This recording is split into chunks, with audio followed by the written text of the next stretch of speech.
We didn't work together before, but we were roommates and lived together for 4 or 5 years. And we've been brothers our whole lives, so it's true. I'm Michael Mast.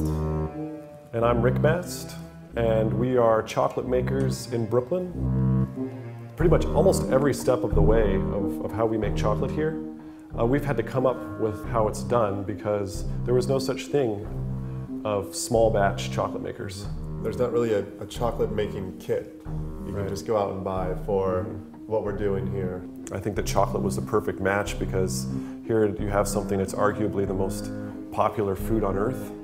Yet I would say 99% of the people on earth don't know how it's made. To really reach the potential of chocolate that the cocoa bean has, to take that cocoa bean and have it reach its flavor potential, it has to be done small. There's no magic to it. If you get the best beans, you're going to get the best product. So once the beans arrive, we take the burlap sacks and we throw them on our big butcher block table, lay them all out, we get our crew around and we hand sort everything. So we literally go through every bean that comes through our factory. Every bean gets a different roasting profile, some long at the low temperature, some short at a little higher temperature. It depends on the flavor profile, really. The way we do it is sort of what we call the craft style, is we only use cocoa bean and sugar in our chocolate bars. You know, we don't add any additional cocoa butter, vegetable oils, vanilla, soy lecithin. We don't add any of these things to it. So all those things just sort of dumb down the product while we highlight the cocoa bean. And the cocoa bean is where all those sort of mind-altering sort of sexiness comes from.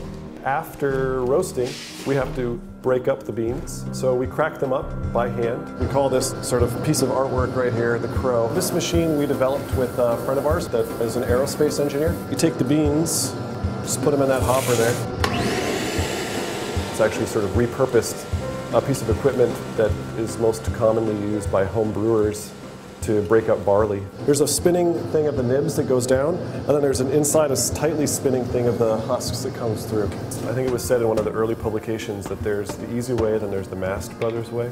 We decided to have our beans from point of origin, from the Dominican Republic, from Brazil, we're going to have them brought here by sail. As early as this year, we're going to be setting sail for our first sort of voyage. And just 3 blocks down, have access to the East River and the ocean, so why not take advantage of that? After it's been in the stone grinder for 2 to 3 days, we tilt it and we empty it out into these trays here, and they're ready to rest. A lot of these have been resting for already a couple weeks. Final part of the actual chocolate making is the tempering process. This beautiful machine will help us bring the temperature of the chocolate up to its perfect melting point, and then by the process of bringing it down to a specific temperature and then stabilizing at a specific temperature, we're able to get this perfect glossy chocolate bar.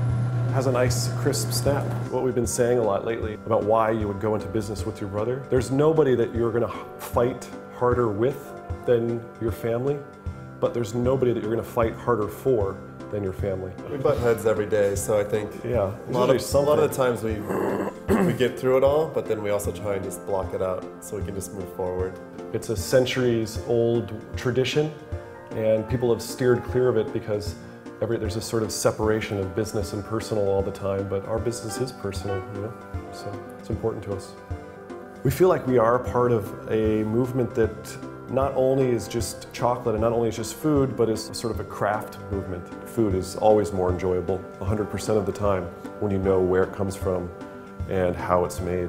So that's why we have this factory here.